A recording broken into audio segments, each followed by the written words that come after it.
사실 이 안에도 통일 정책에 관한 내용이 되게 많았잖아. 네. 좀 이렇게 어떻게 좀 통일 정책이 와닿는 것 같아?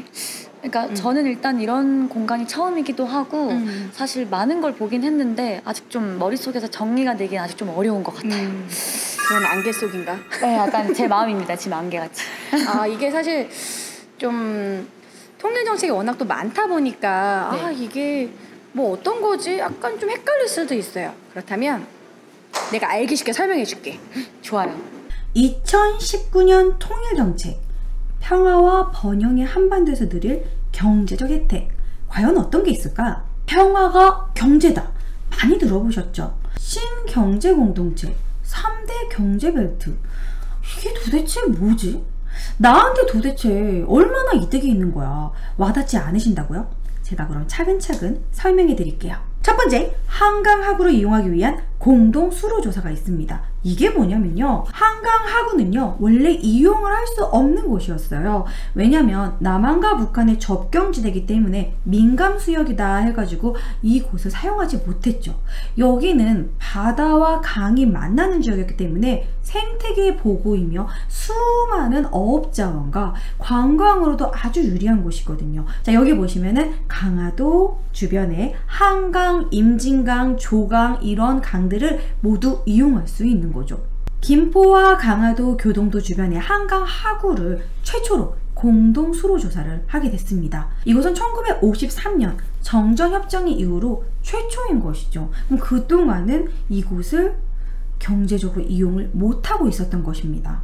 1953년 정전협정 이후로 65년 만에 이곳을 처음으로 이제 개발을 하는 건데요. 이번에 평화적 이용을 위해서 공동조사가 시작이 된 것이죠. 이렇게 남북한이 공동조사 끝에 수많은 암초들을 발견을 했고 이제 그 암초들한테 이름을 지어주고 있다고 합니다. 그뿐만이 아니라 어떤 식의 어업활동을 할 수 있는지 여기에 있는 어족자원의 조사도 이루어지고 있고요. 밀물썰물 조차의 차이도 조사하고 수많은 조사가 이루어지면 이 지역에서 어업활동도 할 수 있고 관광사업이 활기를 띠면서 우리가 솔직히 정말 비싼 꽃게를 저렴하게 구매할 수도 있고 그리고 여기를 관광사업으로 놀러 갈 수도 있고 뭔가 직접적으로 우리가 활용을 할 수 있다는 겁니다. 그리고 두 번째는 경의선 개발. 경의선 들어보셨죠? 경의선은 서울을 지나서 평양을 지나 신의주를 넘어서 중국으로 갈 수 있는 그 철도를 경의선이라고 합니다. 연천역부터 백마고지 철도교를 지금 개량 사업을 진행을 하고 있고요. 철만은 달리고 싶다. 실제로 철도는 있어요. 우리가 2000년도부터 경의선 복구 사업을 계속해서 했기 때문에 계속 철도를 만들었고 이제는 기차만 달리면 됩니다. 하지만 한반도의 이런 관계가 계속 바뀌기 때문에 실제로 경의선을 개통하지 못했던 거죠. 그런데 이번에 4.27 판문점 선언 때 경의선 도로와 철도를 개통한다고 선언을 했습니다. 그때부터 사람들이 경의선에 대한 관심이 많아지고 막 청량리 땅값도 오르고 파주도 땅값이 막 오르고 막 그랬었죠. 경의선이 만약에 개통이 된다면 남북한의 교류가 활발해지면서 개성공단도 다시 활기를 띠게 될 것이고 경의선에서 끝나는 게 아니에요, 여러분. 바로 요거 아시안 하이웨이 이 표지판 보신 적 있나요?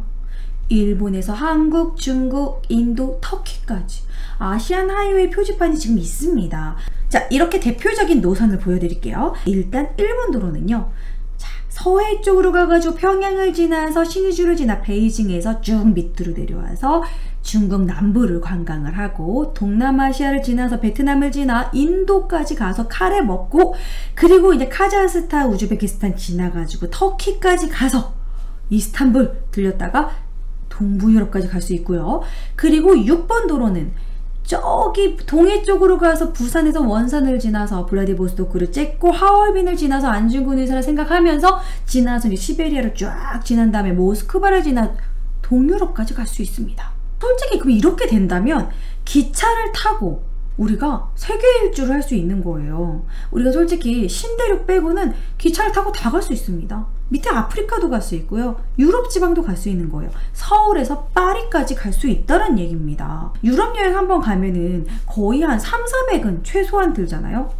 기차 여행으로 약 100만 원의 돈으로 저렴하게 갈 수 있다는 거죠. 정말 여행을 좋아하시는 분들한테는 완전 개이득입니다.